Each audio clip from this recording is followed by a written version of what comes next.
Hey Barry, I'm going to join on my phone. So I'm going to shut off the video and audio here and join on my phone. Take me a few seconds, okay? Okay.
Good morning. Good morning, Stacey. How are you? Doing okay, thanks. And yourself? I've been up since like 4:30. I'm tired.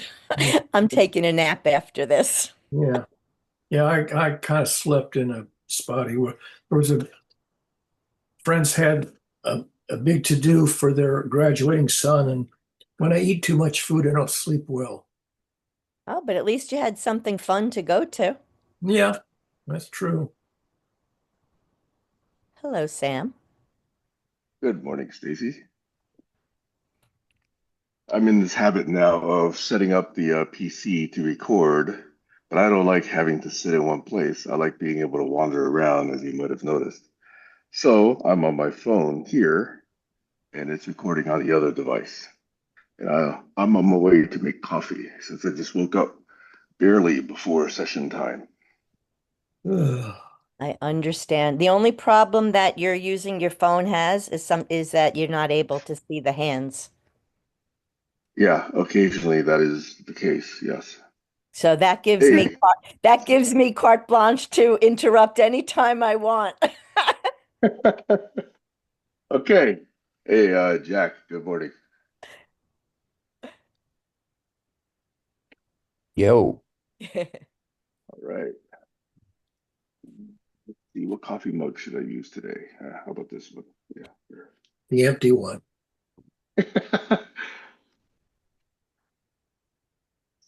It's a white hole, not a black hole.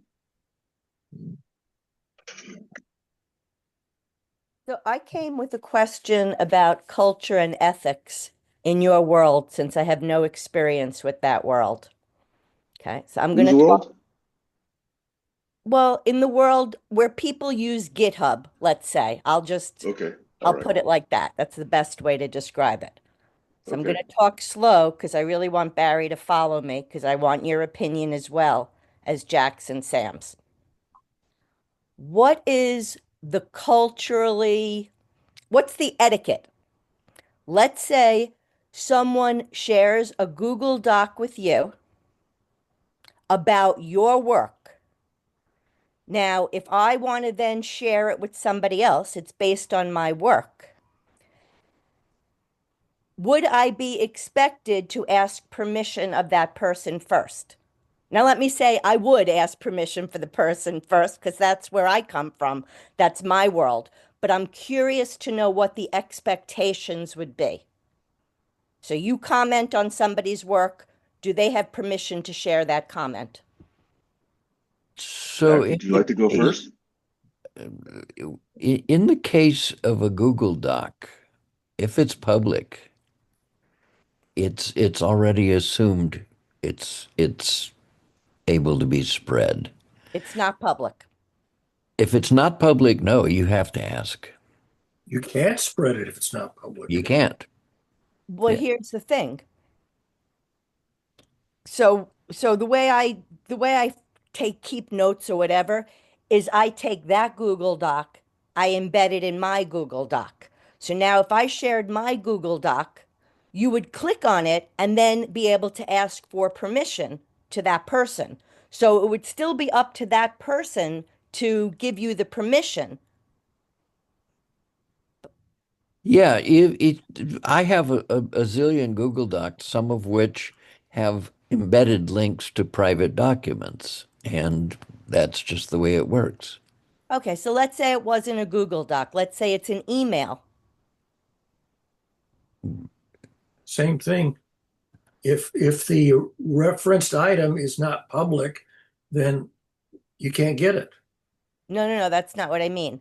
If I have an email and I want to use the contents of that email that was privately sent to me. Like me, like forwarding it. Yeah, like let's say you commented on my work. You sent me an email and you said, here's where I see the weaknesses, answer the questions here, blah, blah, blah. Now I want to share that because I've added to that. And that's part of the chain of how things evolved. Probably context dependent. Yeah, that's exactly how I see it. Okay. Well, I was just curious. I'm going to ask the person first anyway, but I was curious to know what you guys would think because you guys think differently than I think on a lot of things. Yeah, I look at it this way. Like Barry said, it's context sensitive. I mean, if if Sam sent me an email in one case where Sam was talking about using closure in one of my projects, I might forward that to somebody else for their thoughts. But if Sam wrote to me and told me about some health matter he was No, of course not. experiencing, Yeah, it's that's not going context. anywhere. Yeah, no, I'm talking about the first example. Yeah. Okay, thank you. You mentioned GitHub. GitHub was never brought up in this. GitHub is a whole different animal. That's just the way, if I had to like use a word to describe the way I think of a certain type of person, it's a person that would use GitHub. Like, put it this way, Ah, 95% of the people that I have interactions with have never heard of GitHub. that's okay. So that's why I'm classifying it that way. GitHub's a bit hard to navigate if you're not already familiar with it. I wouldn't know, and I'll never know because I don't want to know. Well, just take my word for it. It's hard to navigate if you're not intimately familiar with it. I do take your word on that.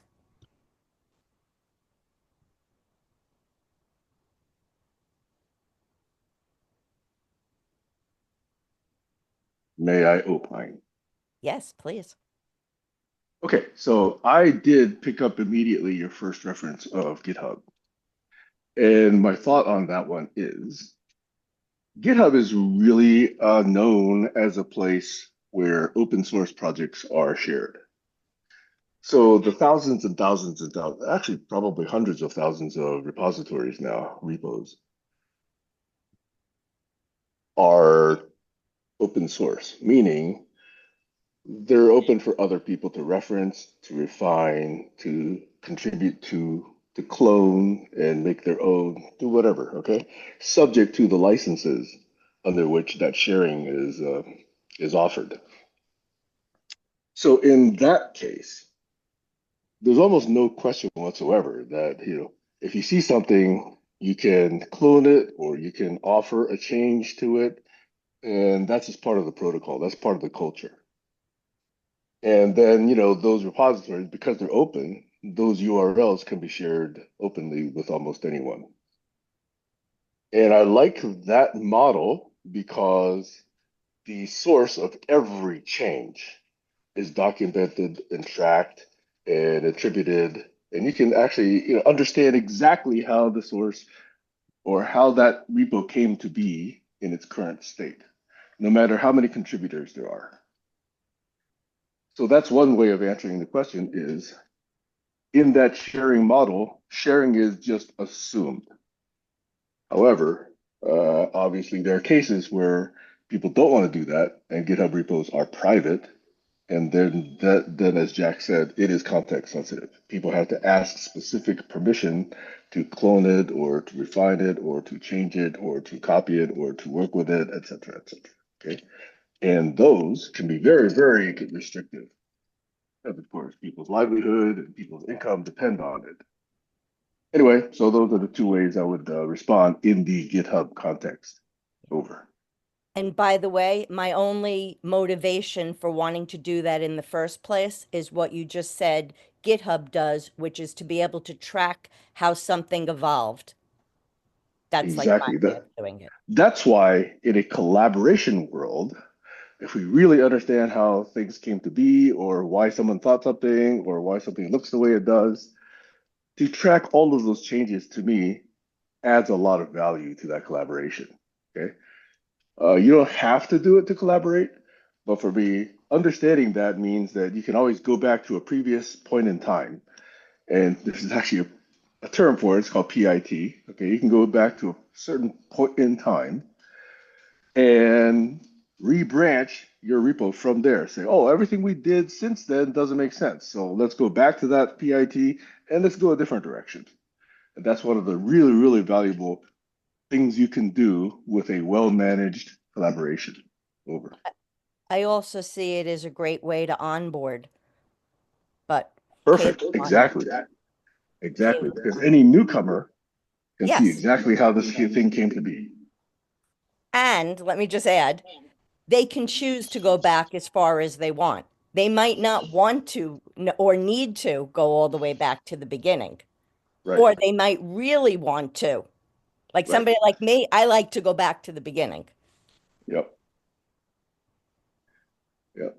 Now imagine joining a very complex project. One of the perfect examples is Linux itself, the operating system, which has been, worked on since the early 90s. So there's 30 plus years and thousands of people contributing to Linux. So newcomers to Linux have a daunting task if they really want to understand how it came to be from first principles. Early But it's 70s. possible. No, early 90s. Unix was developed at Bell Laboratories in the 70s. Right, but Linux was a complete rewrite. Linux is not So the same as Unix. I said Linux. I Oh, said I thought you Linux. said Unix. Sorry. No, I said Linux. I thought I heard Unix. Sorry. Yes, it definitely was inspired by not Unix directly, but Minix, which was also inspired by Unix.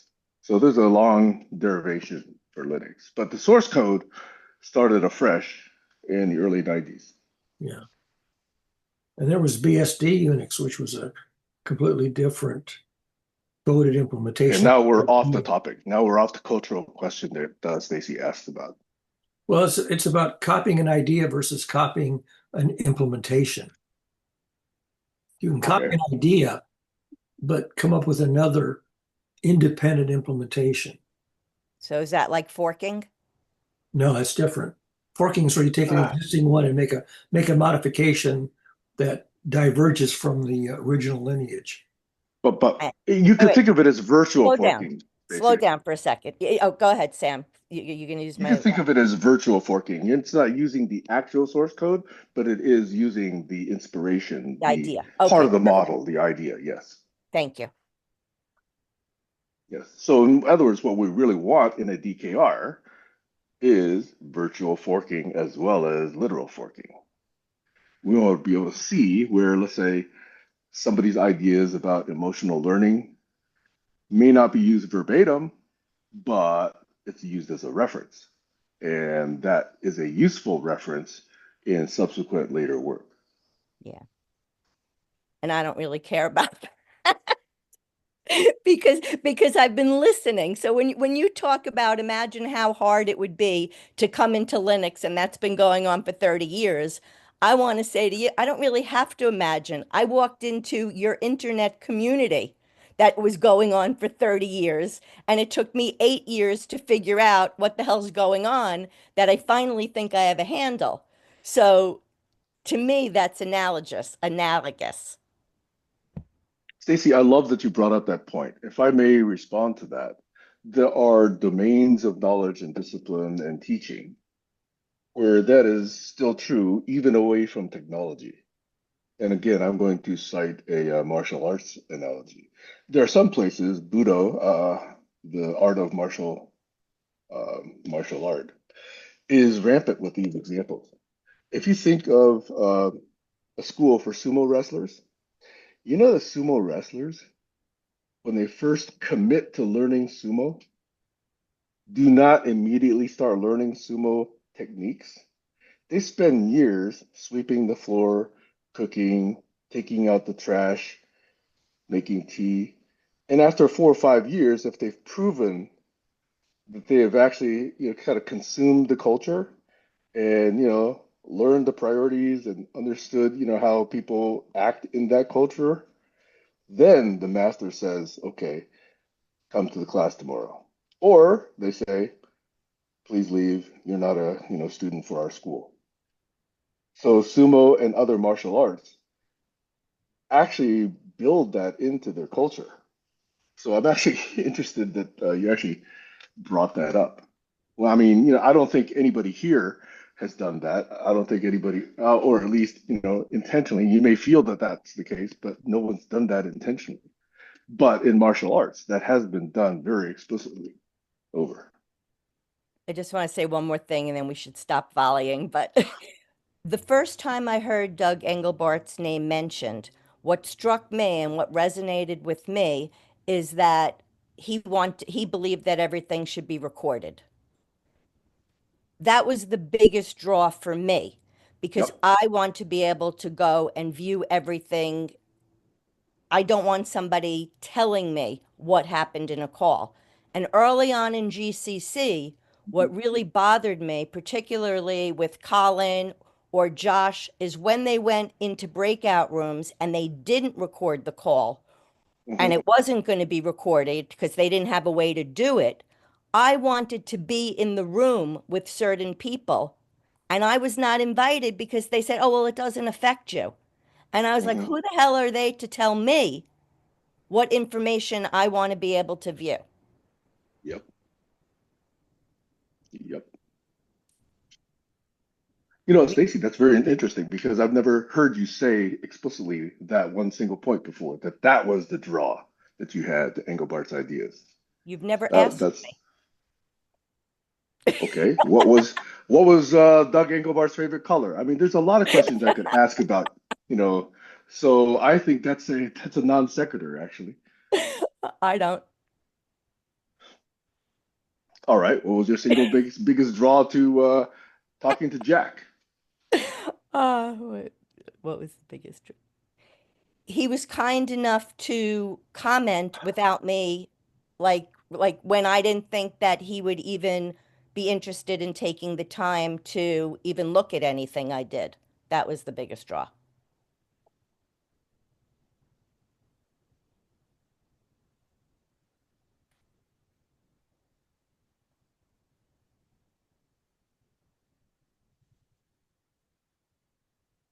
Academia also has its own culture about whether research is pu- um, revealed before it's published. A lot of academics will do their research in private and then elect a time to reveal it.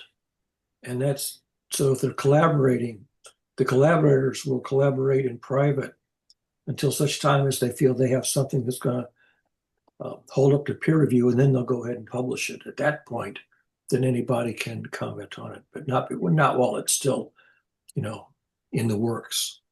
That makes sense. So, if I may comment on that, I think that need for privacy in academia, to me, is still a reflective of a zero-sum game. If academia requires publication repute in order to succeed, and you don't want someone else to get an idea before you're ready to publish, I think that's a factor. If academia requires a budget, like to build the next, accelerator, and if you don't get it, then somebody else might get it, then that requires some level of privacy and protection. But in an open model, which I believe doesn't yet exist, okay, where Mhm. we're all working for the common good and we're not out to, snipe each other, I think the need for privacy would be much, much less. I'm not saying it'll go away completely. There are other factors such as, embarrassment because, hey, this idea didn't pan out, which I think again would be something that, let's say, I really should not be embarrassed to say, hey, that ended up being a stupid idea. But some people feel that they don't want their stupid ideas aired in the public. Me, I want all my stupid ideas aired in public. All my rants, all my stupidity, everything is available because I'm not trying to hide how I'm stupid. Okay. So there are different factors at play in why things are kept private. So I just want to say that in an ideal world, that need for privacy would be much, much, much reduced. And I would try to think, can it be reduced to zero? I'd like to think so, but I can't say that yet. Over. Hey, Kayla. Jack, did you unmute to jump in? Good morning.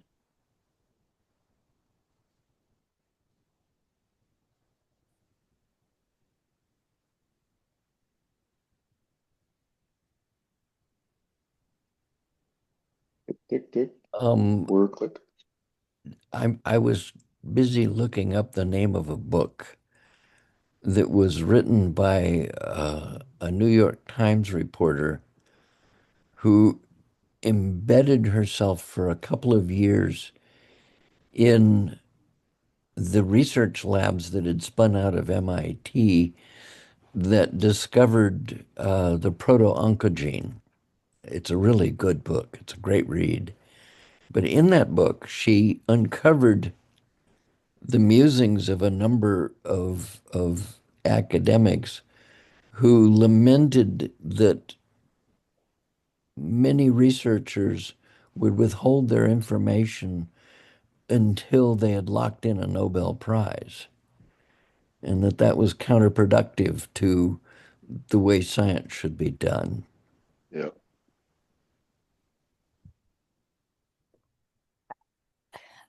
Yeah, I just want to say that the game B making of the game is made to address that by making sure that the success of any one person within the sphere, their success affects the success of the ecosystem as a whole.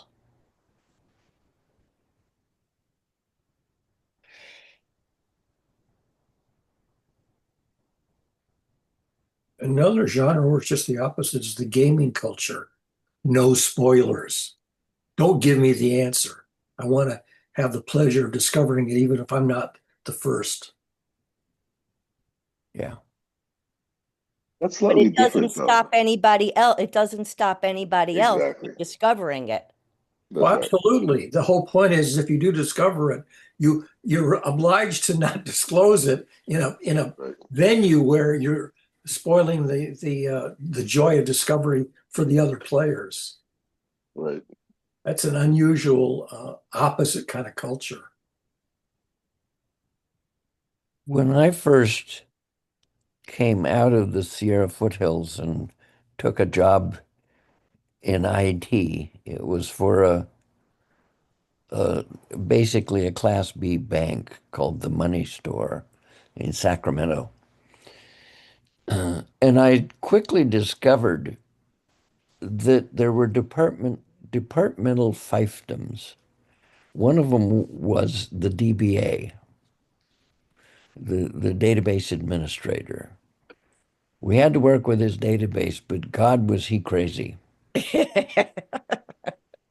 And and I'd get these emails from him. See, what the hell did you just put in my database? Blah blah blah blah blah.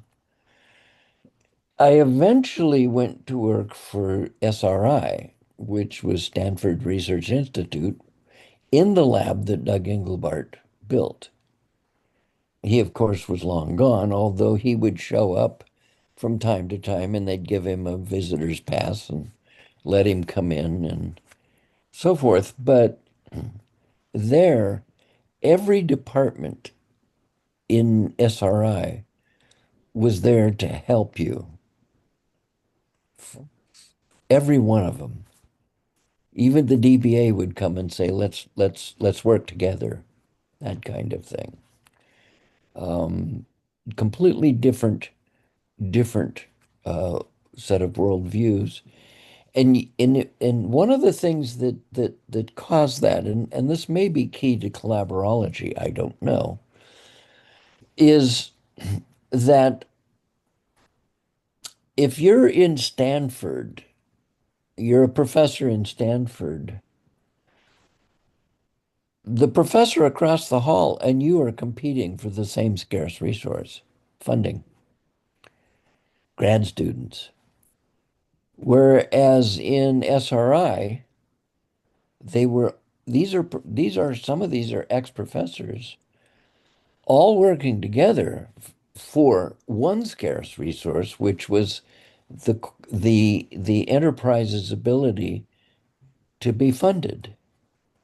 So they worked their asses off to work together over. I would also ask you, Jack, how much you think that some of that was a result of Doug being at the seed of starting that culture. I'm I I I have no way to answer that. What I tend to believe is that Doug had some impact on it. But frankly, the current leader, the who was then the director of Doug's old lab, was absolutely ignorant about a lot of things that Doug was up to. When I came to him and said, I think we should be talking about knowledge gardening, he says, I don't have any intuitions. I can't help you. Whereas when I mentioned this to the chairman of the president of SRI, who came and sat down to have a chat with me at the lunch counter, which is pretty amazing. And I told him that about knowledge gardening. He immediately wanted to know more. Completely different set of attitudes over. Curiosity. I'll say that Doug was underappreciated in his time at SRI. Very much underappreciated. The fact that he did a number of things didn't get nearly as much airplay, as the fact that he had essentially assigned the patent for the mouse over to SRI. SRI therefore made billions and billions and billions ever since on licensing of the mouse, and Doug was given a $10,000 bonus. That I still feel was capitalism at work. That's a fine example of capitalism. I think I would agree he was underappreciated. Um, the other thing that I observed, um, SRI finally gave Doug an office downstairs in the unsecured area. Anybody could go in and walk into his office, and they gave him a computer so that he could run NLS as an emulator. And they provided a salary for his secretary, Mary Coppernoll, and kept them alive. This happened after the keyboard company across the bay kicked him out. They had given him an office For the because record, Logitech. Logitech, yeah, Logitech loved him because he brought him the mouse and grew their enterprise.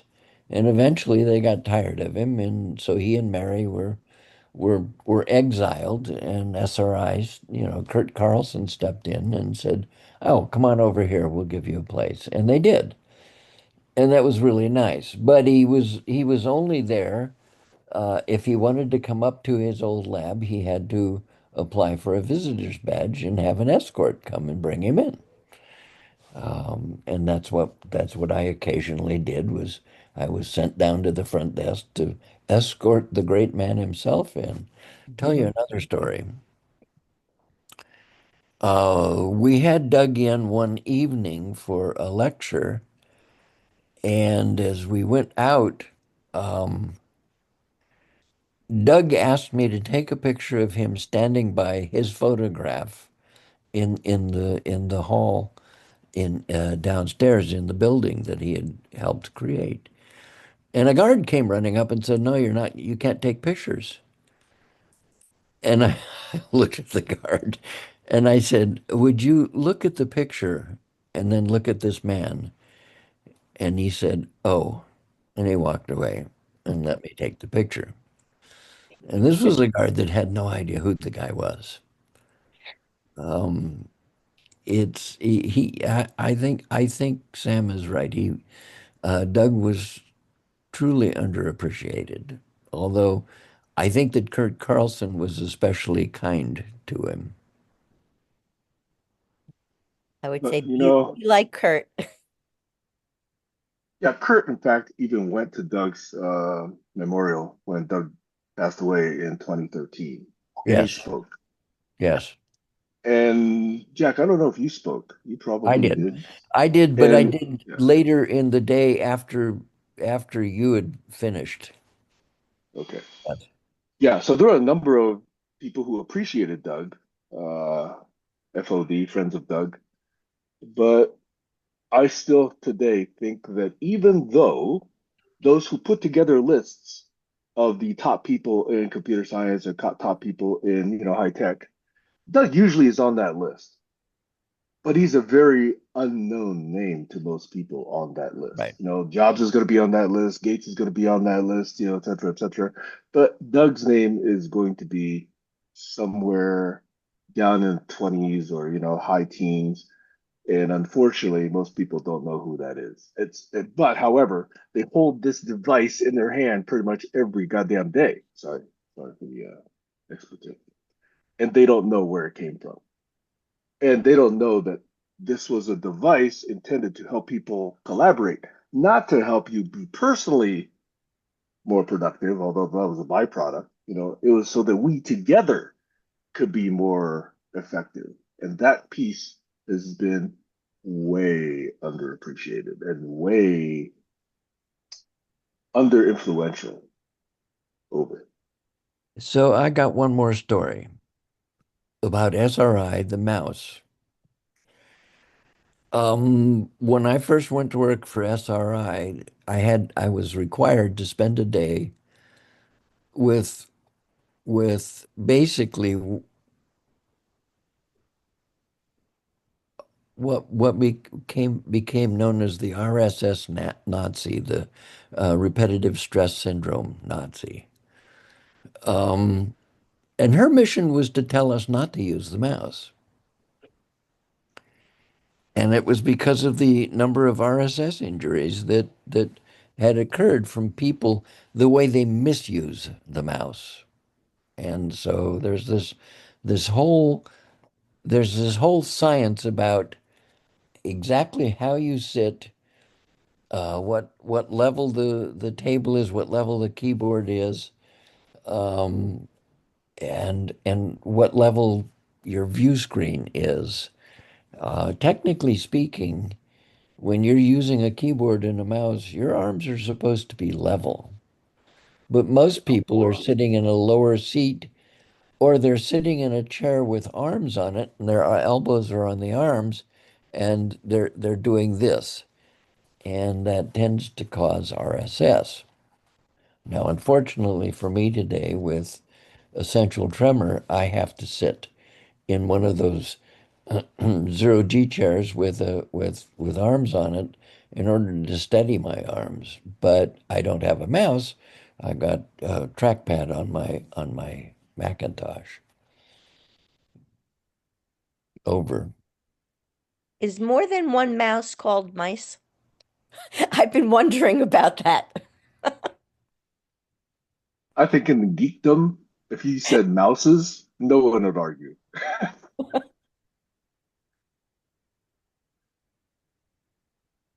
There's certain vocabulary and vernacular that comes out of each little domain or context. And to No, I take was the seriously dictionary, thinking about that. I seriously was thinking about it. Like if I was ordering a number of mouses or mice.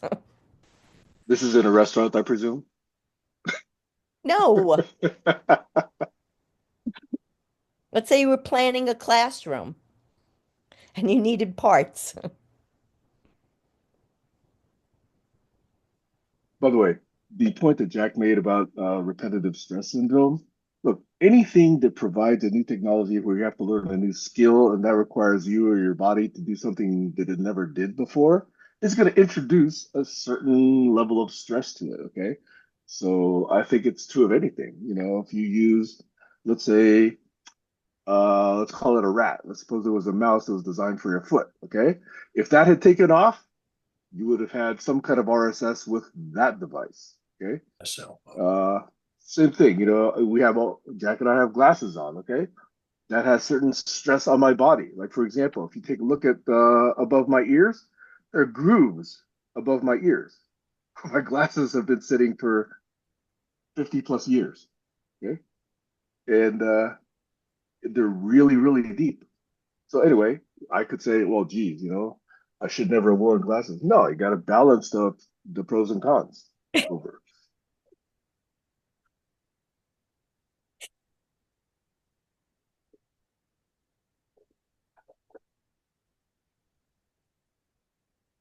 Kayla, are you on your walk or are you Oh, I'm doing something else? watering my plants.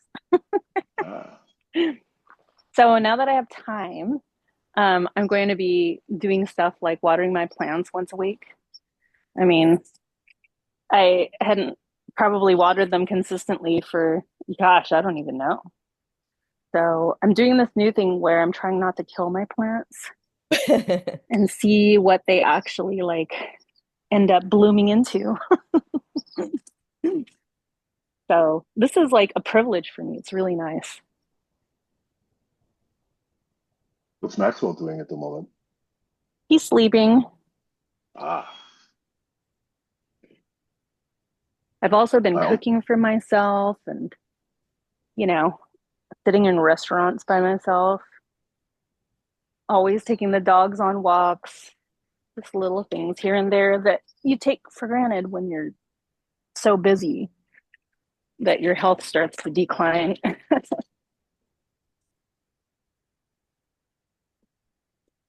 yeah, I find myself sitting in front of these screens 10 plus hours per day, sometimes more. And yet I've still been able to take these puppies for a 2 mile walk pretty much every evening. I have to do that for them and for me. Now, my goal and my dream is to be able to be in a location like yours, Sam, where there's lots of trees and like, distances to hike with the dogs and Come on more up and check out the nature. property. Bring a check. Give me a down payment. Yeah. And I can buy my place in Thailand. There you go. But I put myself off mute in case I had wanted to chime in, or in case you guys ask me questions, and of course, think that I'm gone, which I'm not. But yeah, anyways, that's why By I'm the off way, Kayla, mute. so just for context, I think the way this started was I think Stacey asked a question about GitHub culture, about sharing, and that's what launched us into the conversation to where it is now. Oh yeah, I was listening to that. Oh, okay, all right. I didn't know when you actually had joined. Sorry. I'm on my No, phone. I appreciate the conversation about, um, you know, embarrassment. That's a lot for people to get through. Nobody wants their stupid ideas out there. We're all conditioned to think that if we air out our stupid ideas, then we therefore must be stupid, which is probably true, but No. not all the time. People aren't stupid all the time. People don't make stupid choices all the time. Well, hopefully we like to think that. And I think the more you show and be transparent about the mistakes you made and the evolution of what's come out of your stupidity, Mhm. then I think that's more important than being stupid itself. So If I can just add, sometimes people think your ideas are stupid because they don't understand them. yeah, big time.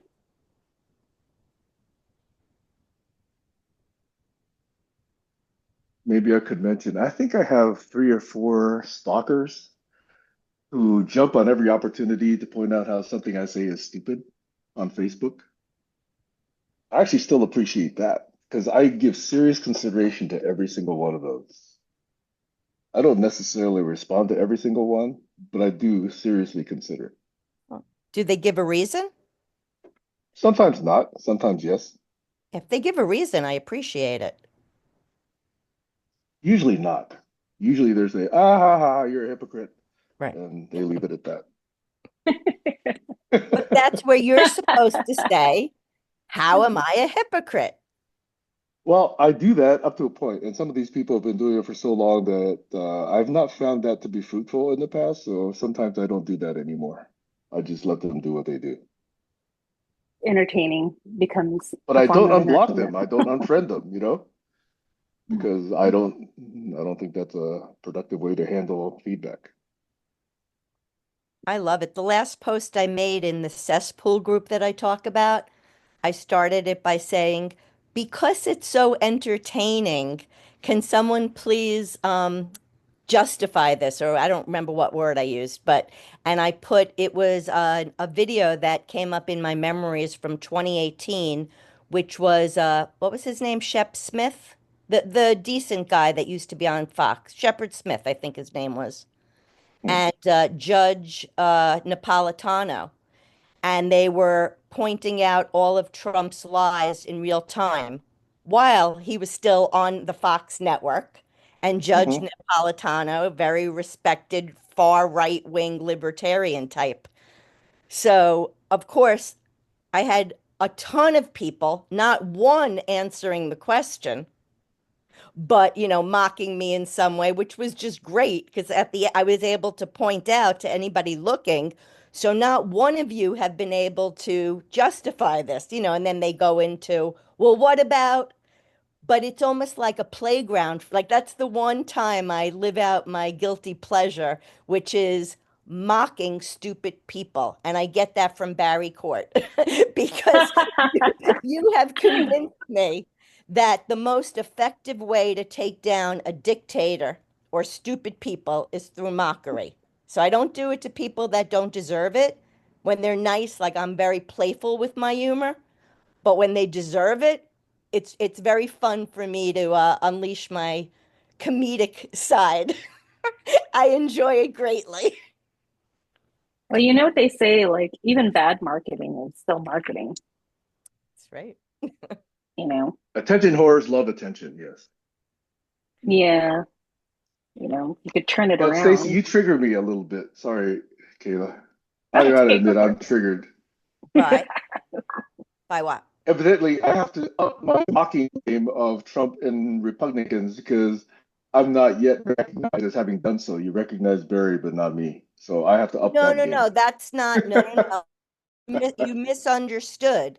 You Okay. actually take a different approach, which I think Barry and I would both say would be better if you dialed down a little bit, because the idea is to meet the people with less energy than they come at you with, just slightly less, not to go head to head where it's just two heads banging against each other.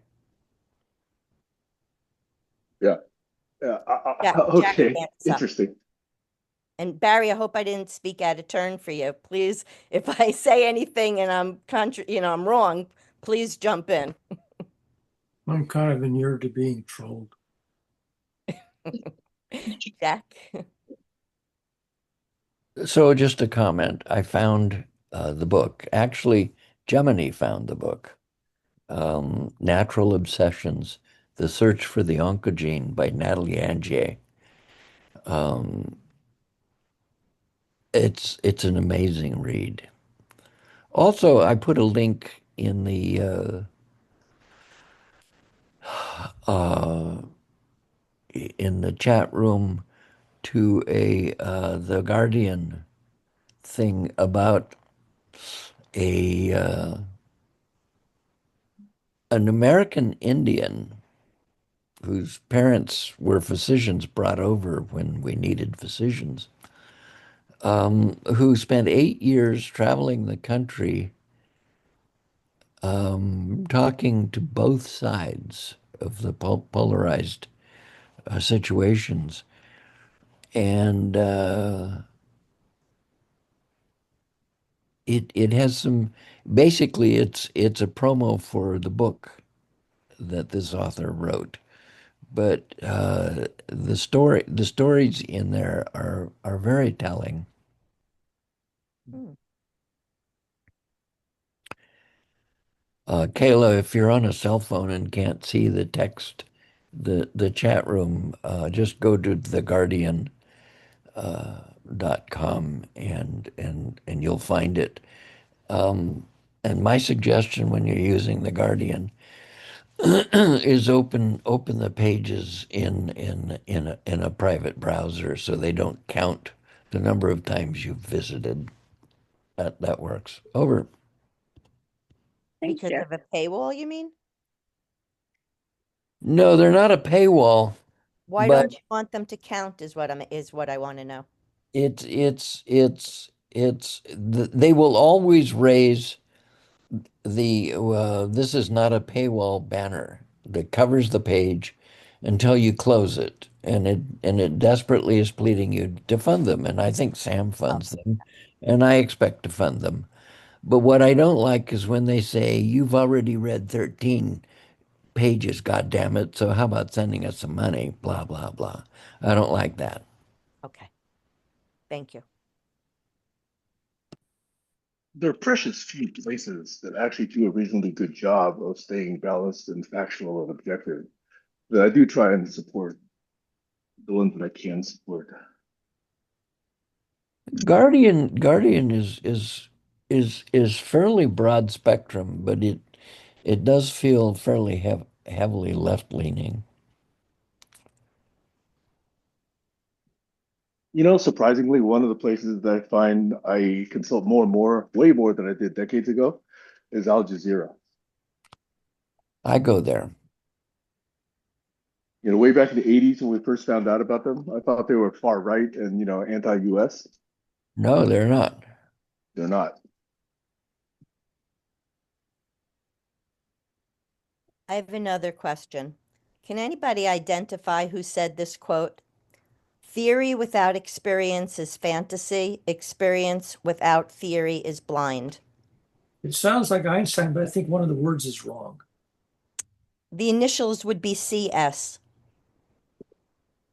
Oh, But if you're saying it's Einstein, like maybe the CS was not true. well, like I said, it sounds very much like an Einstein quote, except one of the words is, did you say fantasy was one of the words? Yes. Yeah, there's the equivalent Einstein quote, but it's not the word fantasy. Um, Recite it again. Theory without experience is fantasy.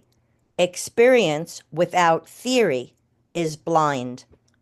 Yeah, the version with Einstein is lame. That the first part of it is something is lame. Theory without experiences. I It's something like that, but probably somebody else has adapted it and modified it. Okay. That may be Yeah, why. Go ahead. I'm sorry. like, I just did a quick search and it doesn't get found in the form that you said it. But as Barry said, it is familiar to me with different words. And the words that I'm familiar with are um, something like, teaching without compassion is something, and compassion without knowledge. Knowledge and compassion, I think, were contrasted in the version that I'm familiar with, just off the top of my head. That's not Uh, Einstein either. yeah.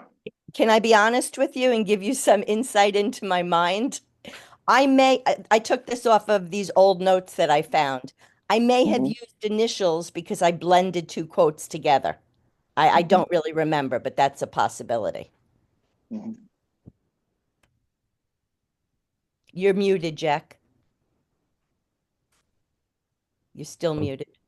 Google landed a variant of that from Immanuel Kant, which reads, experience without theory is blind, but theory without experience is mere intellectual play. Is Kant with a C or a K? K. Okay. K. The And the Emmanuel with an I. Here's the quote from Einstein: "Science without religion is lame. Religion without science is blind." I'm thinking that the S stands for me, and I took somebody else's quote and I played with it because that's what I do. But okay, I'll figure it. Well, it doesn't matter. I'm just going to leave it that way. Nobody cares. Who has been C other than Colin? I, if I'm being honest with you, the way my mind works, I don't know what I was thinking at the time when I did it. SC is It your could be, initials, right? it could be, you know, from my compassionate line. It could be from who knows. It could Yeah. be from game C, you know, the stuff that I'm putting in that file cabinet. I Isn't C don't know. isn't C your middle initial? Yes, it is. SC, that's you. Except I have it as CS, but that Oh. could be a symbol too. So I don't remember these. Well, there is C.S. Lewis, but that would be CSL. So Well, and that anyway, could be you know what? That could be another reason I did it because I was focused on the Alice in Wonderland through the looking glass kind of thing. My mind, I mean, I play games with my mind, so you know, I know when I did this about 6 months ago. but evidently people have riffed on that Yeah, right. So that was an my Einstein response. version with other terms substitute for science and religion. Yeah. Well, I'm no, actually unfamiliar. Sorry, go no, ahead. go ahead. I was about to say I'm unfamiliar with Einstein's grounding in any religion because I'm familiar with his notion of God as Spinoza's God. Yeah. So that to me suggests that he's anti-religious in the No, traditional sense. I don't think so. But No. he doesn't buy into the popular version, you know, the retail version of religion. Right. But the theological or divine or spiritual stuff, which Spiritual. is kind of esoteric, he never. I mean, he actually talks about God doesn't play dice, and that's Yes, I'm he was, familiar with his God references, but not his religion references, is what I'm saying. yeah. Because Spinoza's God is very much anti-organized Oh, religion, it's in very my abstract. understanding. Yeah, actually, Spinoza, I think, was well, you can't get excommunicated in Judaism, but the equivalent of excommunication. He was so abstract that the Orthodox disowned him. Yep. Yep. I would have oh, never mind. Please.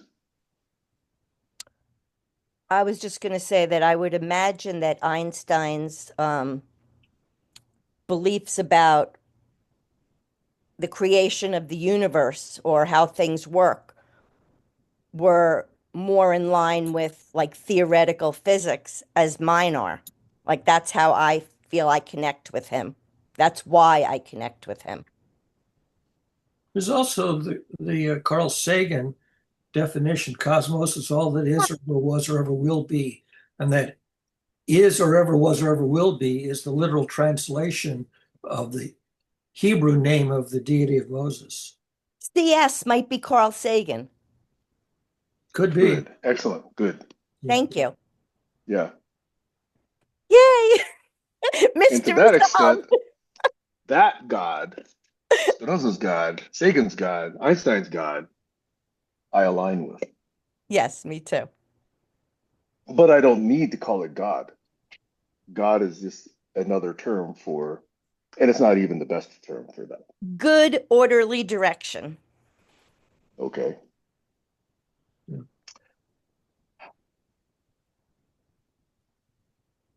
I mean, most theological schools are called the School of Divinity, and divinity is an abstraction.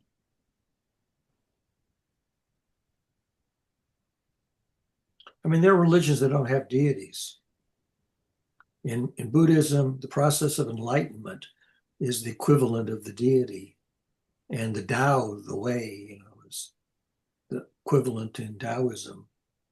So those are abstractions. But then I see most religions, at least in my understanding and possibly twisted, have this notion of worshiping or following. Okay. And why would one need to worship or follow a principle or a process? That's a school of thought. You know, Exactly. just, theology is a school of thought, and we follow the Yeah, but sages. Buddhism is not grounded in theology in that sense. Neither is Taoism, and neither is Confucianism. Neither is dervish. Whatever they call themselves. Whirling So dervish. anyway, there are a number of things which are non-theistic, which therefore, to me, remove that notion of worship. Yeah. Well, I would say that that's because it's patriarchal and they want to take your power. In secular terms, it'd be admire or respect. So you admire or respect the founders of a discipline. But, Linus Torvalds came on stage the first time in public and said, "My name is Linus Torvalds and I'm your God." And he got a big laugh out of that because he was the creator of Linux. So, Right. Dean is sort of considered the creator of some school of thought.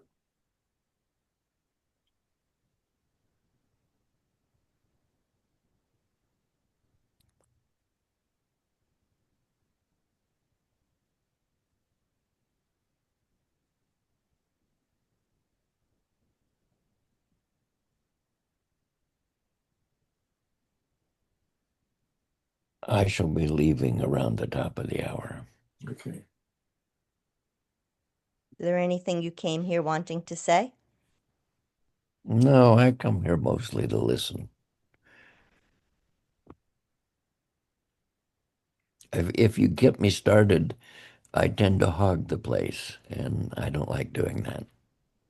Well, let me ask you, Jack, did you come across the reference that I think I mentioned yesterday, which is the quantum computing results of the Voyager 2 logs from 38 years ago?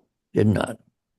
I watched about half of that video that you posted. It's horse dookie. Okay. So you would say that the people at Ames and the people at Google were not involved? No, I think the narration and the organization of that video is horse dookie. There may be maybe the event that they're referring to when Voyager lost the beam and you were picking up local static because you lost the main beam. That actually happened. I mean, that happens a lot. Voyager steers off of a star, and once in a while it gets thrown off, and you lose the signal for a short amount of time. In the meantime, random static comes in, and it's mostly Earth terrestrial stuff. I mean, if you turn on a shortwave radio and scan the dial, you'll get these channels that are just hash. It's just data. I find it hard to believe that researchers at Ames Research Center will be fooled by that. They weren't. That's the point why the video is horse dookie. But basically, he said, and then there's this one alternative theory. He ignored all of the dismissive ones that says this is nothing, and he went to the kind of sort of like the conspiracy theories, the outrageous ones, and he focused on only the outrageous ones. Now he always preceded it by some reference that this is a minority idea that some people considered, but not the people who really knew what they were talking about. Interesting etymological observation. What Barry calls horse dookie, I grew up calling horse bucky. Pferdescheiße in German. Pferdescheiße. Ah. Horse shit, literally. I was going to say, we just call it shit. Yeah, but the thing is that I tend to use, what's the term for a polite word or a euphemism? It's a euphemism for the word that you don't. I mean, there was a time when you couldn't use those words in public, the FCC or whatever. So I just said Pferdescheiße is horse dookie. Well, that list is now up over 100. And goes back to horse feathers. Remember, Marx Brothers, they used horse feathers, which was another euphemism for baloney, nonsense, malarkey. Bye, Jack. Yeah, Jack's waving Good goodbye. seeing you. Hey, Jack. Bye, Jack. He's gone. So yeah, I use euphemisms rather than the rude, crude stuff. Often because you got children in the audience and you don't want to implant terminology that they're going to get in trouble for repeating. So you use euphemisms. There was a funny Euphemism. story. A friend of mine who was an elementary teacher, one of his students came up to him and said, "Johnny just used the F word." So he goes over and literally it was FWORD. F word. Literally F word, FWORD. So you may or may not appreciate this story. I have a Facebook friend that I've had Zoom calls with. She is a very, very bright woman. Um, I've seen her in court representing herself, which is how I know how bright she is. But she is also very, very Christian, but like a true believer Christian. And even before the elections, and I may have mentioned her before, well, maybe on an OGM call, even before the elections, when I would speak to her about Trump, and we continued our respectful conversations, but she made it clear to me that no matter what, she was voting for Trump. So let me just preface it by saying that. So she's kind of making a platform for herself, I guess, and she's been posting, just posting a lot. So today, was it today or yesterday? She posted a billboard and she said, "Is it me or is this just too much?" Now, the billboard said, the billboard was advertising vitamins for your vagina. So I wrote back and I said, well, actually, and again, these may not be the exact words I used. I said, actually, I prefer this to the naked bodies that I'm used to seeing. And the good thing is that if you can't read, it can't impact your psyche. So for me, I was just trying to get her to just shift the paradigm a little bit because here's somebody that's going to get outraged because we use a word. It's just a word. Nobody would get upset if it was about, well, oh no, the first response I had was trying to be fun. I just said, oh, does my vagina need vitamins? That was my first response. But the second one was, or maybe it was vice versa, I don't know. But the point is, we get hooked up on words. And I think that just calling attention to the fact that somebody's hooked on a word can lead to fruitful discussion. So, anyways, I thought you might appreciate that story. I fully appreciate that, Stacey, Oh, in thank you, more than one Kayla. way. I am so glad you're in this space.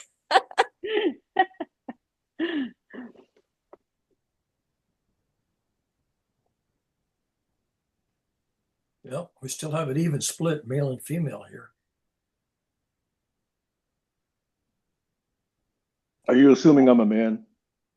Kayla made a good Not point make assumption yesterday, on though. these words. I'm observing. It's more of an observation than an assumption. I'm gonna No, have to but cut you Kayla. off there, Barry.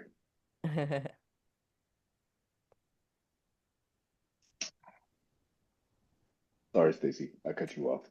Now, I was just going to say that Kayla made a good observation yesterday that I just want to highlight that she and I mostly really had to push our way into getting certain things introduced. And I'm glad that we did. A lot of other people would have just left. Yeah, I wanted to ask you guys what you guys think of that. Because Stacey, I really love how you said ever since the Kayla and Josh thing, you've actually enjoyed the conversations. And to be really honest, I have too. Right? So, I obviously chalked it up to an individual thing. Now that my teeth came out and you guys didn't run away from me or, anything like that. I was like, okay, well, now that I know I can be myself and these people are okay with it for now, then it just makes me happy to be able to like express myself more. I feel more confident, more secure, more safe. And I do have to point out that I am really impressed by the men in this group, you know, because when Gail was on and the three of us were talking, and I mean this in a very positive way. I couldn't help but think, I wonder if these guys realize, like, I wonder if these guys are asking themselves if this is what it's like when they mansplain, you know? Because I'm sure there was a lot of things that the men in the group couldn't really connect with or understand just because you're a man. I didn't get Um, that sense.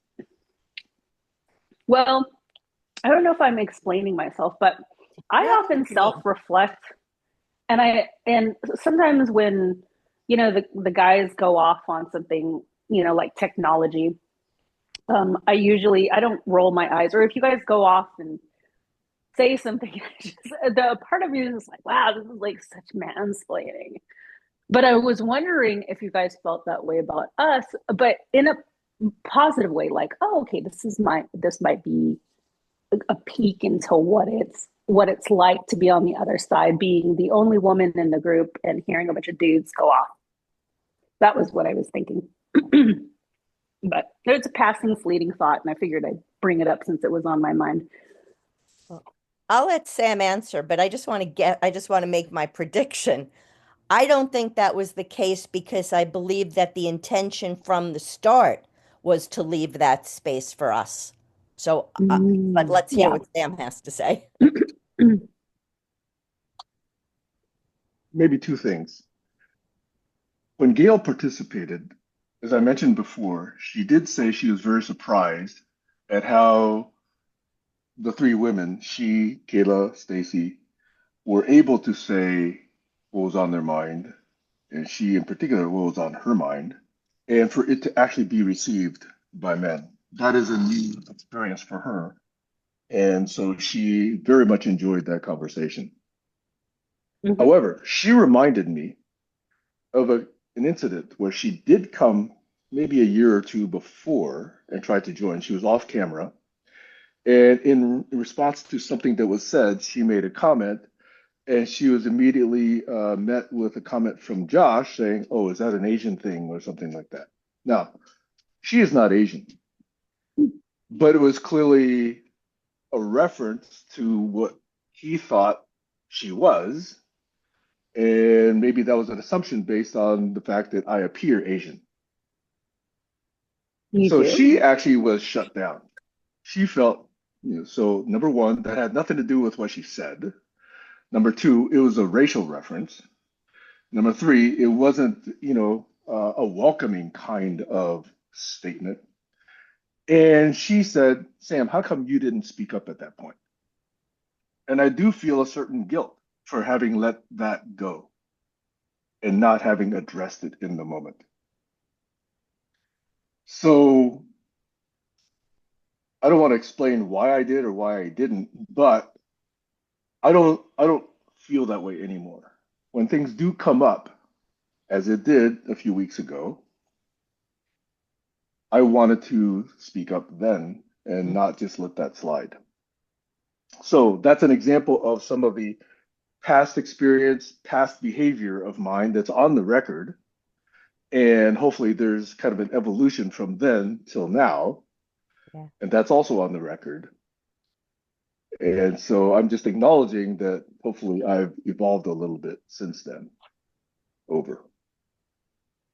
So you definitely have. We all have. But Yeah. I just want to say that that's the beauty of shows like What Would You Do with whatever his name, John Quinones, because it gives you like a chance to think about something that didn't happen, but then when it happens, you're kind of prepared because you did do a little thinking about it. Whereas when it happens for the first time in real time, it may not even register.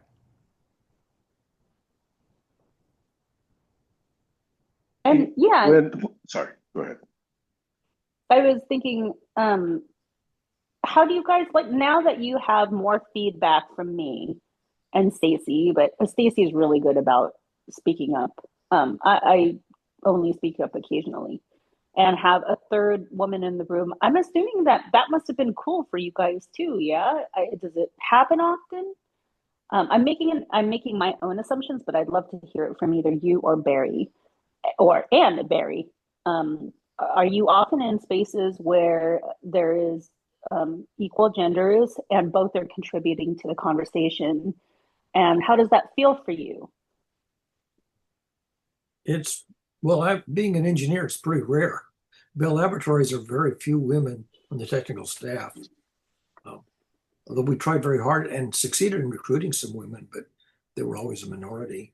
That's in engineering undergraduate, there was one woman in the entire class of 4 classes of electrical engineering. So I was sort of used to being in a largely male environment, because I was doing engineering. Now math was different. Math class, we had pretty much an even male-female division. Of the two experiences, did you prefer one over the other? Oh yeah. When I went to Bell Laboratories, I was very eager to bring more women into the technical staff and recruited some women. I went back to my alma mater and made it a point to find and recruit women who were eligible to participate in the technical work. They had the right education. And I honestly think it's very healing and it's very necessary to have a positive experience on both sides. You know, I recognize that there are very negative, very toxic women who can get into groups and it's not a positive experience for the male. I've actually seen that. I've been a part of that before.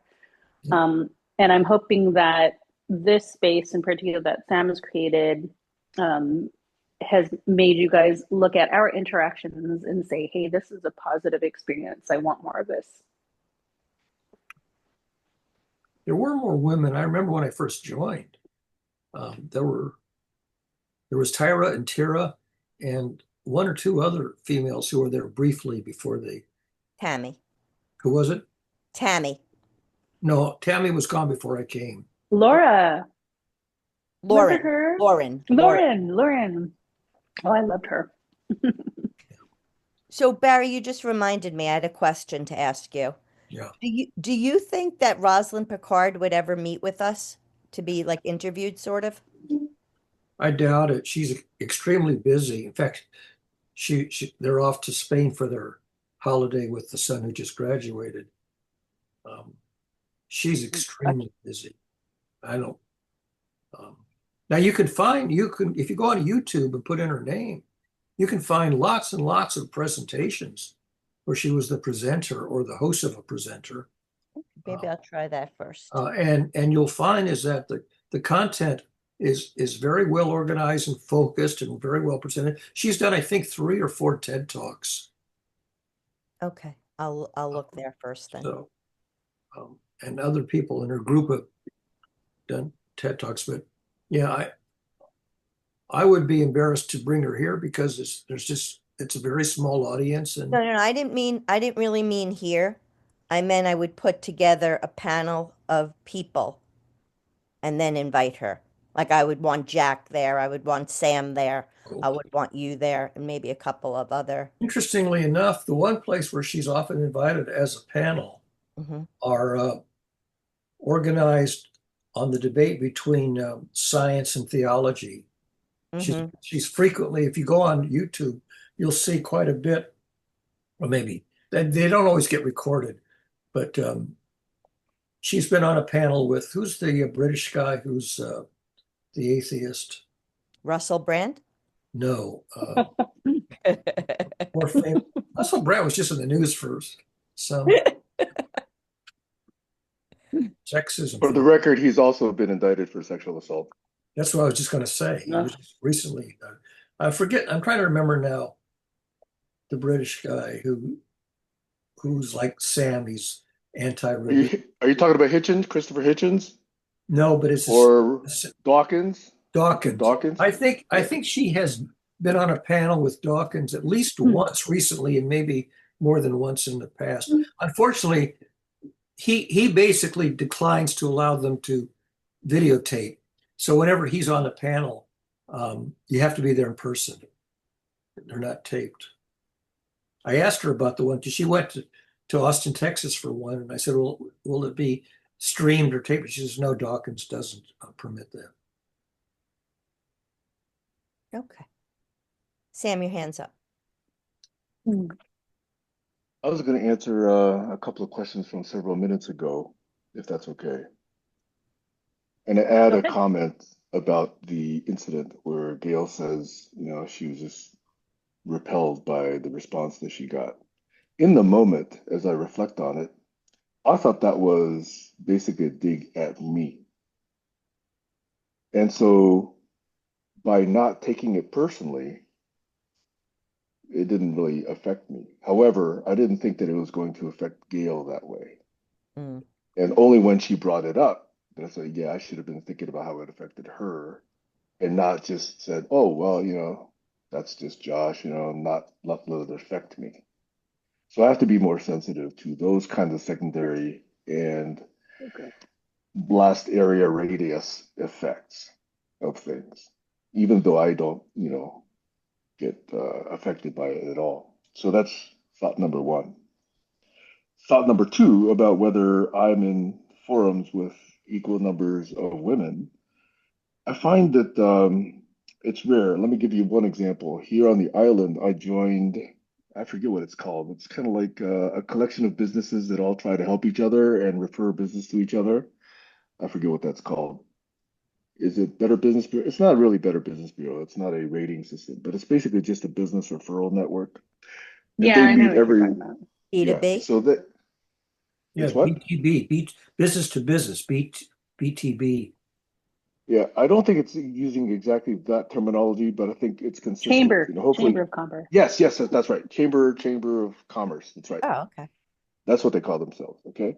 And so every Wednesday, or I forget, maybe it's once a month, they get together and they meet up in some place that holds about 30 or 40 people. Now, when I went after I joined, it was about 80% women, and they're only like 20% men. Now, I didn't feel uncomfortable. I didn't feel unwelcome, but yeah, that was very much a different dynamic. And, I found myself in that particular forum, um, also listening intently about how things are being conducted. And then another thought is, yes, in the early days of GCC, there were a number of others. And this is where I do admit that maybe I drove off a number of women. There were Tammy, there was Lisa, there was Gertrude, there was Heidi, Lucy? Lucy. That's right, Lucy, not Lisa. Sorry. Um, Anna? that's right, Anna was Anna. Yes, one that was on for like Oh one. yeah, Anna. right. Yeah. She Yeah, was on for Anna one. and I had a very, I think some people call it contentious, but I actually don't think so. She and I were able to go into depth on certain things where she disagreed and I disagreed with her, but she never, withdrew because of it early. I mean, she has now, but she was engaged and I was engaged, and none of it was negative. I thought. I think it was just a difference of opinion, and we were able to explore each other's differences of opinion. So that's the kind of engagement I like, is that where people can disagree or at least misunderstand and are curious and generous enough to actually keep trying to reach mutual understanding. Okay.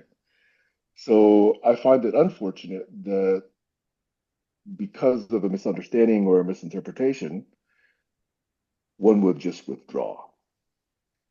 And I've been saying from the beginning, because Tammy and I, in our proposal to the GCF, said, we're interested in learning how to listen to people, how to disagree well. Those are my words, okay? We didn't actually say that in the proposal, but my evolution of those thoughts are how we disagree well, how we actually reach mutual understanding without it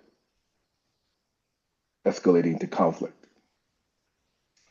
And I think that unfortunately, there's a number of people who do withdraw, not just women, but there's a lot of men who are also not here anymore. So my commitment at the beginning was I'm going to keep doing this. I'm not quitting. And I'm still here trying to do those things over. I think two Kayla. hands up. I Kayla's think, next. yeah. Kayla was first. Um, I have to say, in response to people who drop off, specifically women, in my recent experience, had it not been for two things, Sam sticking up for me and me reaching out to Barry, going on a second call, reaching out to Stacey, and also um, really being active in the chat for at least one day, I would have probably dropped off too. But I think that as an individual, I'm curious enough and courageous enough to be able to say, this doesn't, this isn't an end all. I've been around these people for a long time.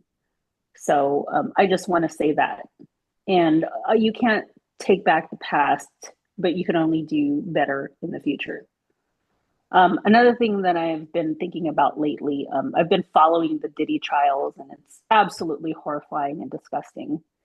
Um, that's almost like the worst of the worst. I thought, Epstein was bad, and I'm not saying he isn't, but I didn't think it could get worse than that. And then the Diddy trial came up, and it just disgusting. It is absolutely horrifying. And instead of thinking, oh God, men again, this is how nasty they are, I've been like, wow, that sucks on so many levels, and I've been kind of thinking about the positive men in my life, and how there are experiences such as this, such as, in band, in art, in dance, in math, in so many other spaces that aren't so hyper focused on like entertainment, that there are these positive experiences between men and women, and that gender and you know other things seem to kind of melt away, and we do get to one specific problem, one specific focus, one specific mission on hand. And those are the types of experiences that I would love to see going forward. I have a friend, Keisha, that I've often been talking to the GCC about. She's intelligent, she's kind of like me, artist, dancer. She's Black, she's a woman of color, and she's very open to spaces like this. But I have to admit, I didn't want to bring her in early because of the way some of the people in this group had behaved. And yes, they dropped off, but I feel like sometimes people drop off for a reason. And I'm not ashamed to say, well, I'm kind of glad that person dropped off. If they come back, that's a whole different story. There are people who have, gone from my life and come back. And even though there's some, trust issues and just kind of interesting history there, it is nice to see a positive comeback. To me, that's a strength. And I feel like humanity can definitely get to that. Unfortunately, what it seems a long ways away. But anyhow, I'm complete. There was an interesting story in the news yesterday. I don't know if you heard it, where Trump called a particular journalist nasty. Taco, the one. And what was the gender of the journalist whom he called nasty? Always female. Always. Yeah. He called a female journalist nasty for asking Trump to comment on this taco Trump always chickens out meme. Yeah. His face is nasty. I'm sorry. Never ask me a nasty question like that again. So I just want to go back and share the comment that I had raised my hand about before I forget. One, I want to say to you, Sam, I don't think you drove people away. It was not you alone that drove them away.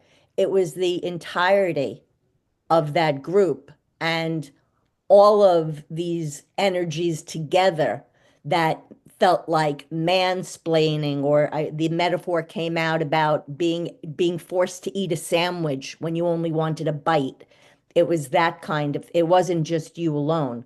But the second thing I want to say, being very blunt, there are some people, men in particular, I don't want to listen to them anymore. I really don't. I'm glad they're not here. I don't want to listen to them. I don't want to pretend that I'm interested. I'm not interested in what they have to say. And somebody else can step in and they're welcome to listen.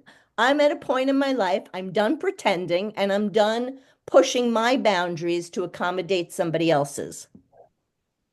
Oh. That's right. Yeah, there was one guy who could talk for 7 hours and never said a damn thing. Only one guy?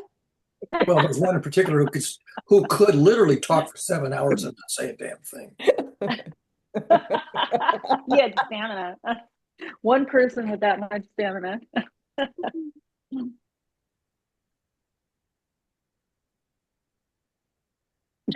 That's fun. Sam, you had your hand up, I saw. Thanks. I forgot what I was about to say, but now that Barry said something, I'm gonna respond to Barry. I think part of what I have done is ask questions. And I have found that at some point, people don't like being asked questions about what they said or think. Yeah, there are people like that. Absolutely.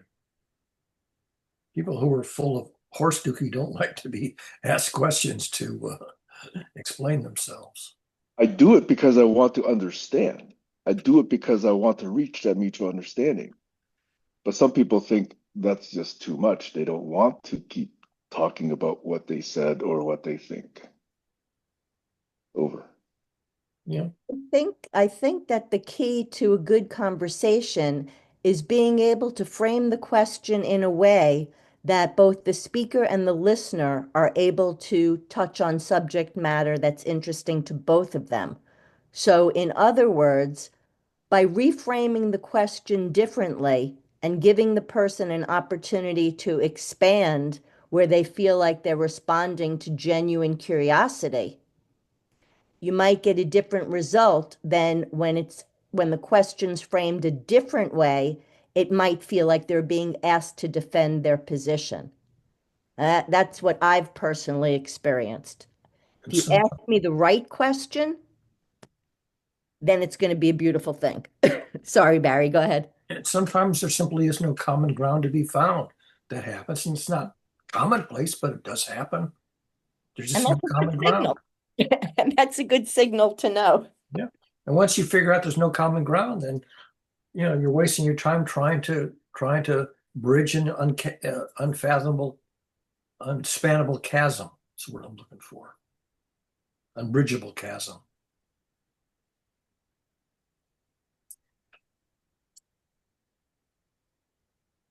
Yeah. Go ahead, Oh, Sam. I'll be the first. Thank you. I'll be the first to say that maybe I still need to improve, but I always, Stacey, try to do what you say initially at first. But after a while, yes, the questions get a little bit more pointed after a while.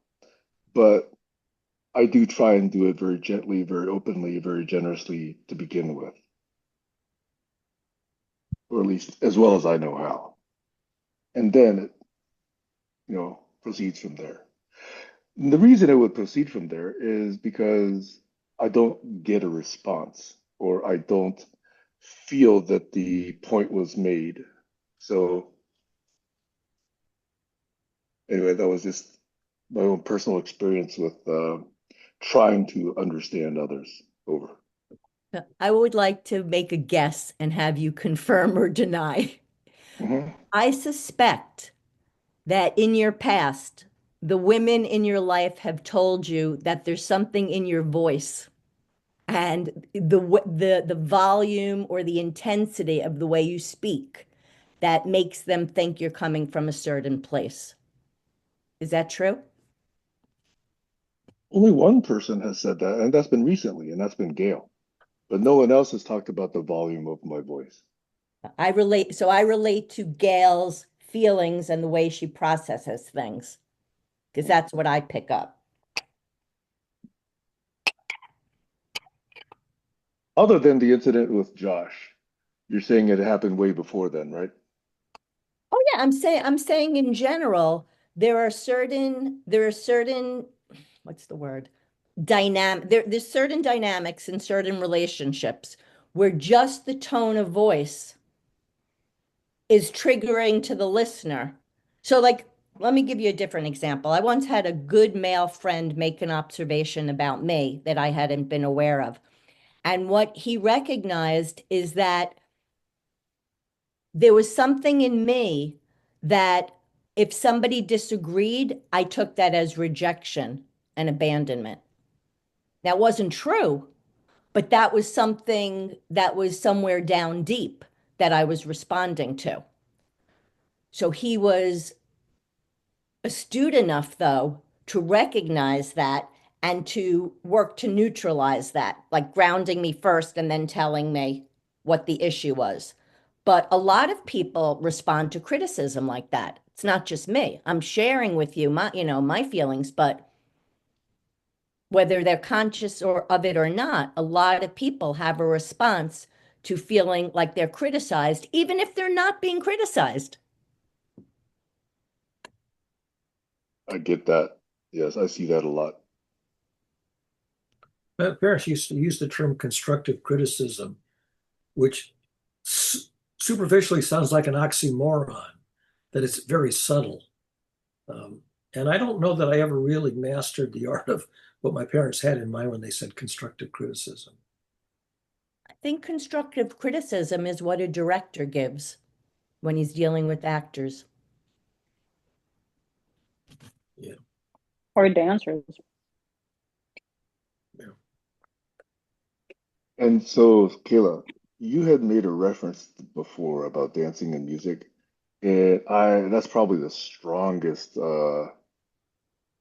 thing that I felt from this conversation today is I missed saying, but I'm going to do it now, that what I really appreciated when it comes to groups with almost equal numbers of male, female people is music.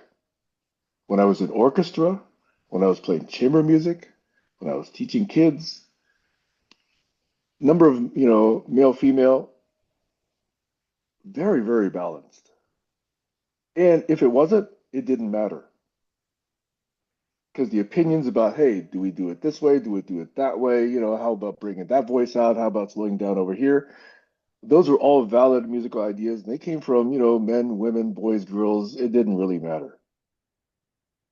And I love that about music. And I miss that about the chamber music groups that I'm in. And that's another reason to appreciate music quite as strongly as I do. And I miss it because I'm not playing much music these days, especially with groups. So I realized, after you said what you did, that was something that I didn't even dredge up to say. But now that you triggered it in me, I'm able to say it. Over. Did you happen to hear the version of the Blue Danube that was beamed into space yesterday? No, You don't know the story? no. So when they put the golden record on Voyager, they had to make a selection of pieces of music. And one of the pieces of music that didn't make the cut was the Blue Danube. And a lot of people thought that was a omission that needed to be rectified. So yesterday, a very gentle and lilting version of the Blue Danube was beamed into space at Voyager, in the direction of Voyager, to make up for this lapse. And when I listened to it being played, I thought, I have never heard the Blue Danube played so softly and gently. I've always heard it sort of more oomphy, and it was a really remarkable rendition of it that was so soft and gentle. Do you know if the reason for it being included was because of 2001? I think there's a connection Yeah. between. I think that was part of the fact that it appeared in 2001 was one of the reasons that they left it off. But don't quote me on that because But I know that was mentioned as part of the story. Mhm. And I think the version on the 2001 was a pretty oomphy version of it, not a soft and gentle version of Well, most versions of it have to have a very steady, strong beat because it's a dance piece. So it. Yeah, people dance to it, so that 1, 2, 3, 1, 2, 3, one, yeah. 2, 3 has to come across. You could Otherwise, not have, people get lost dancing. yeah, you could not have danced this version that they beamed into space yesterday. Right. And in fact, there are quote unquote waltzes from Chopin and others who are not played in a strong 1, 2, 3 beat, although you can hear it, Yeah. but it's played, so that that's just incidental. And those are wonderful pieces. But if you can find the clip where they play it, the BBC, uh, it was a BBC clip where I heard it played. I put a song in the chat for you, Sam. I know you'll enjoy it. Click on it just to see what it is. Let me take a look because I'm on my phone, and so I'm not looking at the chat right now. Oh, I wish I knew how to make it so you could hear it. New hit single, Taco You will Yes, I'm love going to enjoy that. Yes, yes, it. I'm going to enjoy that one. Yes, yes. I have to say on that front, you know, um, yes, I've been stronger than the level of mockery that you and Barry espouse. But recently, I posted something to a number of democracy and anti-Trump groups. And more than any other post I've ever had, this one had like over 200 shares, Wow. reshares, and over, hundreds and hundreds of likes. And it was a reshare. As you guys know me, I always attribute the postings that I pass on. I never just claim they're my own, except when they really are my own. Okay. So on every one, I always attribute where I got it from. And this one was actually a tweet that I saw, and it was probably a fictitious but very plausible war veteran addressing Trump regarding his treatment of the military Oh, and I saw veterans. that. Yeah, That was good. yeah. And I think the impact of such messages approaches at least what I can do verbally. There's more I can do in real life. Like for example, I'm still trying to figure out how I can get to Michael's and to Dollar Tree and get some placards and whatever, and join some of the June 6th and June 14th protests. I'm going to try and seriously do that. But yeah, verbally and on social media, that's the level of impact that I think approaches what I think I can have in the world. Because spreading thoughts is a way of getting more awareness out there. Now, it could be to the chorus, but no, these people do get reshared. These things do get reshared, and so I think it is having a kind of a ripple effect that hopefully is part of the solution, at least part of the awareness, which will then hopefully stimulate a solution. Over.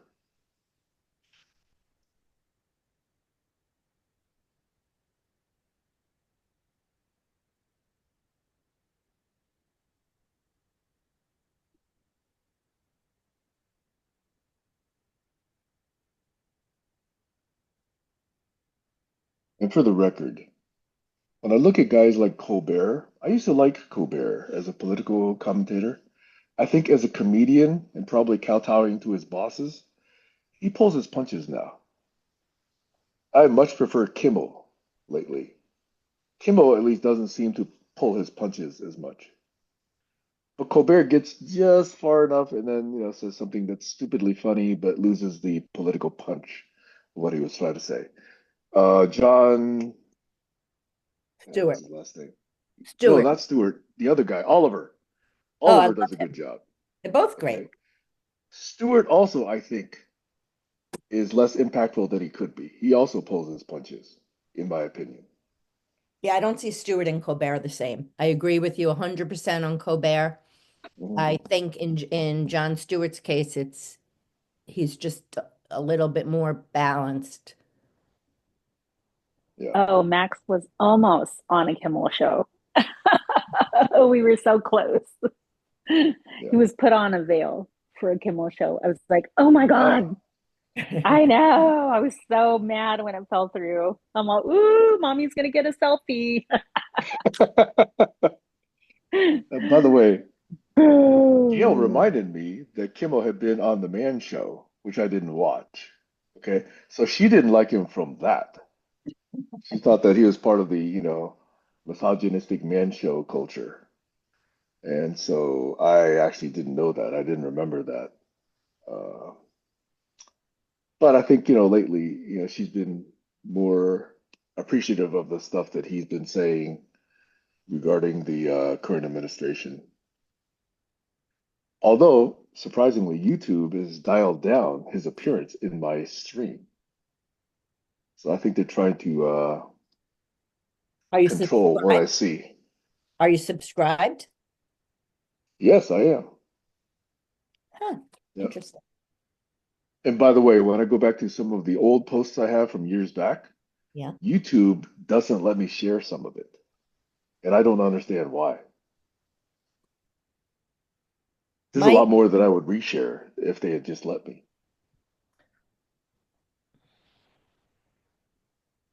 Sorry, not YouTube, Facebook. Facebook. Okay, yeah, I was gonna say it doesn't make any sense on YouTube. Yeah, sorry, not YouTube. Facebook is what I'm saying. Yeah, I think the stuff that's in the old versions of the database may have a problem being uh, No, revived. that is not the reason. No, there's plenty of stuff from 13 to 15 years ago that I can reshare. So I don't think it's a age of content issue.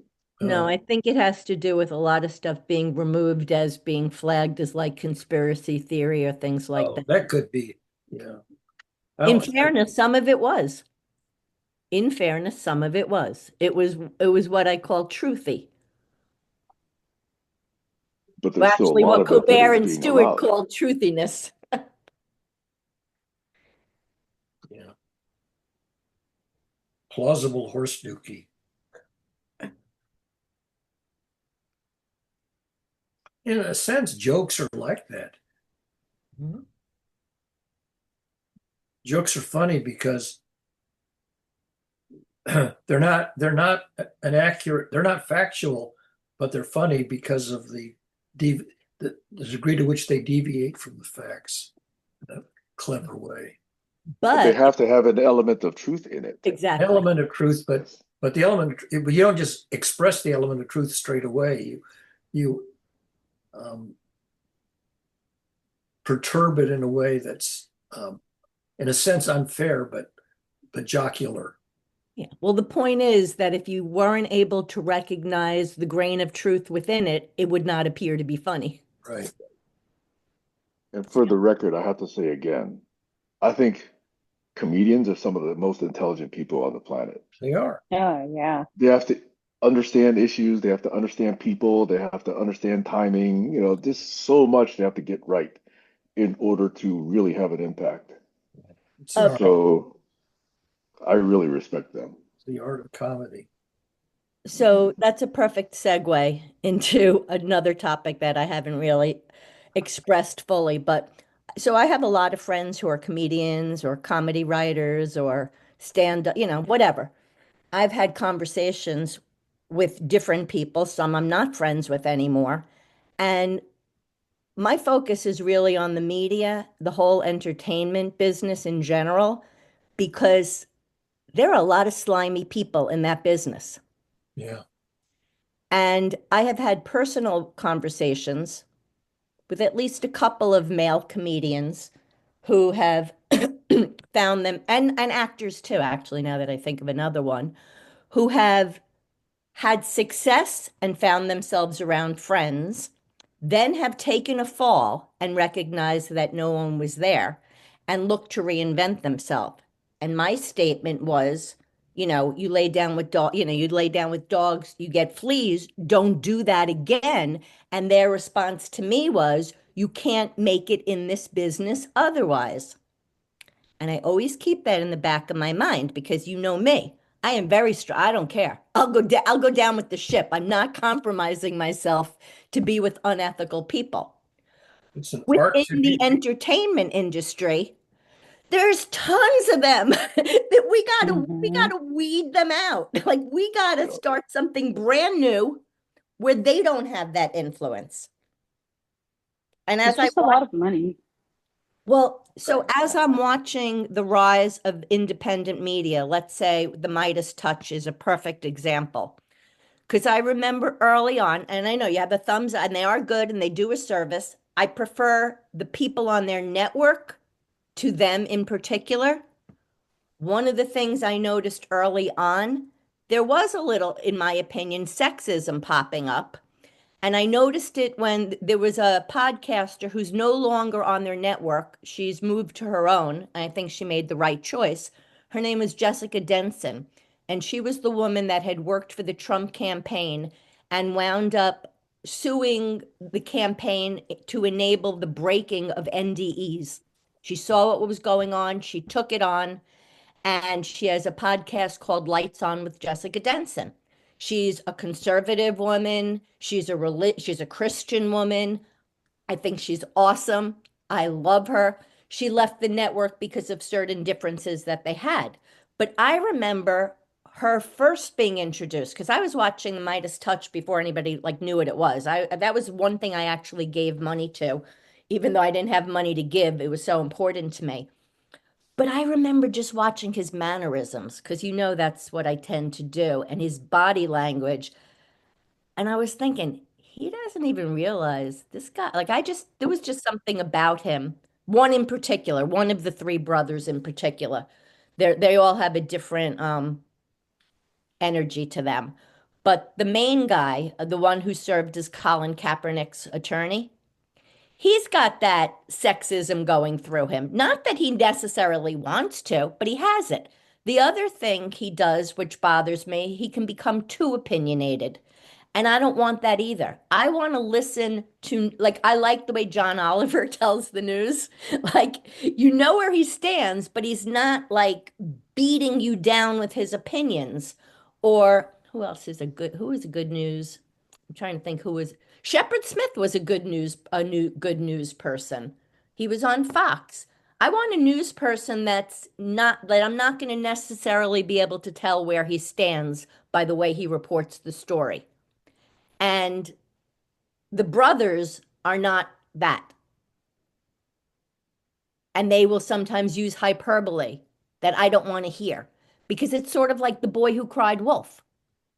You keep telling me there's this blockbuster, you know, Trump gets destroyed, and I tune in to watch, and I'm like, not only is that not a big deal to me, you just Yeah. gave the other side ammunition because there Yeah. was nothing wrong with what he did. It's an art Yeah. to. There's a lot of that clickbait. It's an, Barry? it's an art to be edgy without falling off the edge. Yes, that's true. By the way, we had mentioned Anna Kasparian leaving the TYT network. Hmm. I think that's different. I saw her being back the last couple of weeks. She's been very active, very visible. I haven't watched any news at all. I mean, not at all.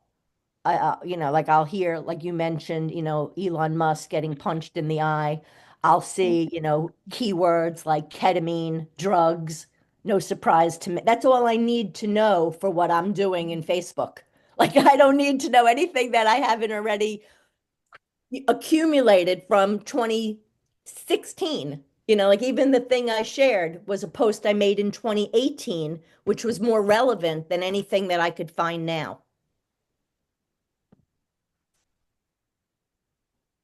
I got to mention one more name. Lawrence Durrell is his last name, right? He I does don't know. very good 20, 30-minute op pieces. So it's not just reporting facts, but I think he puts it in a context that I like. He's lucid. He connects ideas with other ideas. It's a little refreshing to see, since so much is just 6 second, 20-second sound bites, but very few people put it together as thoroughly as he does.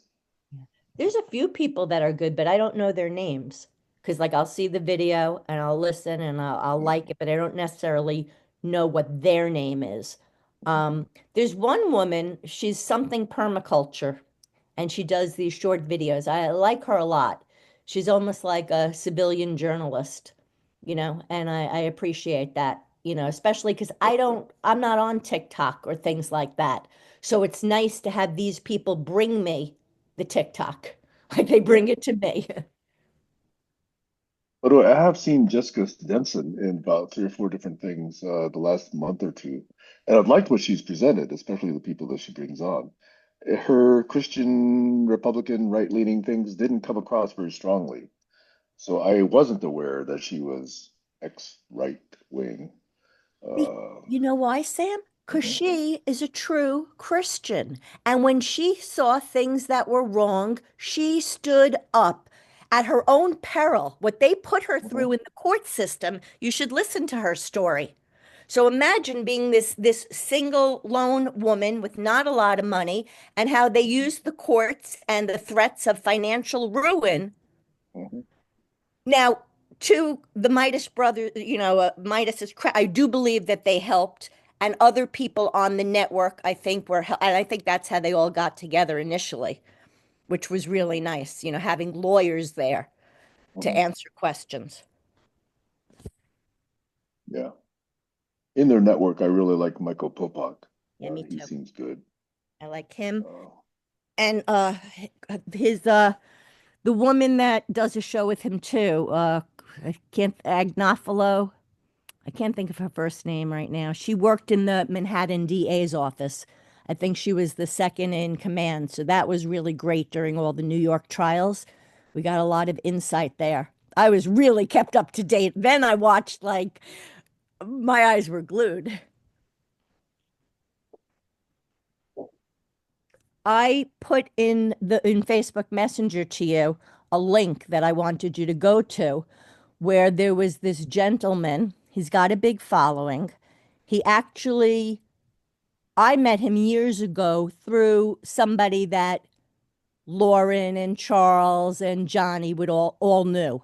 So I'm not going to say a name, but he's connected in some way.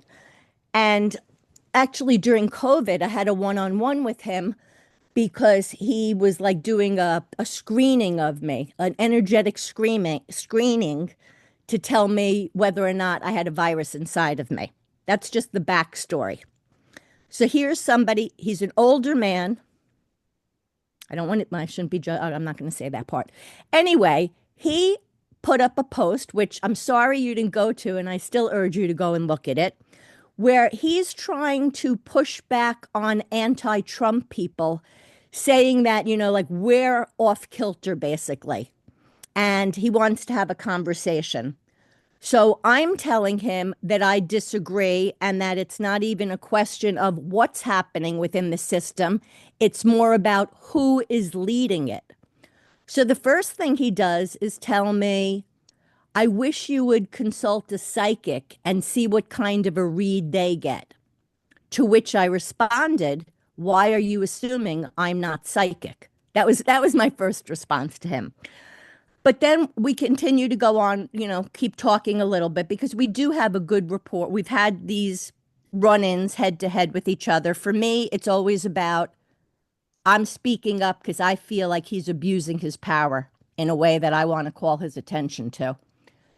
So then he says something else and he says to me, he says, I really wish you'd do whatever. And he calls me dear, dear. Well, when I tell this to my female friends, they don't even let me finish before they're ready to explode. And I wrote him back and I said, I really wish you would stop patronizing me and save your dear dears for those nearest to your loved ones at home. And I might have added something else about the topic. And then he just answered, good idea, to which I just gave it a like. That was it. I don't really know what he meant by the good idea, but I took it in the positive way and I acknowledged that I had heard it.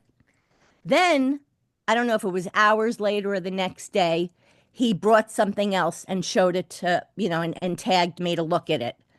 And I said, I totally agree with this. And the point of what he was trying to say is that it's a bad idea to try to motivate people through power and shame. I mean, through fear and shame.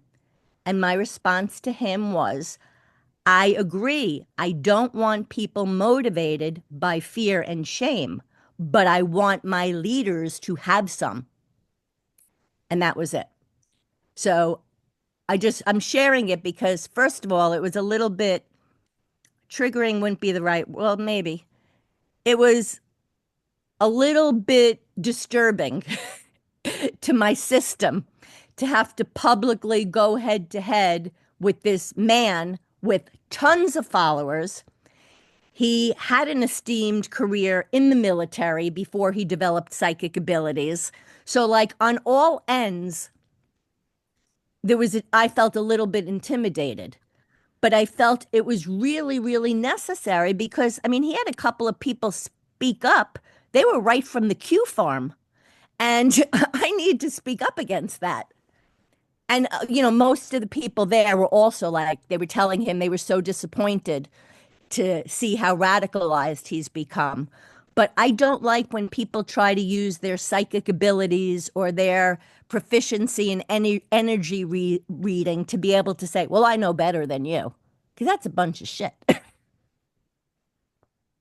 Over.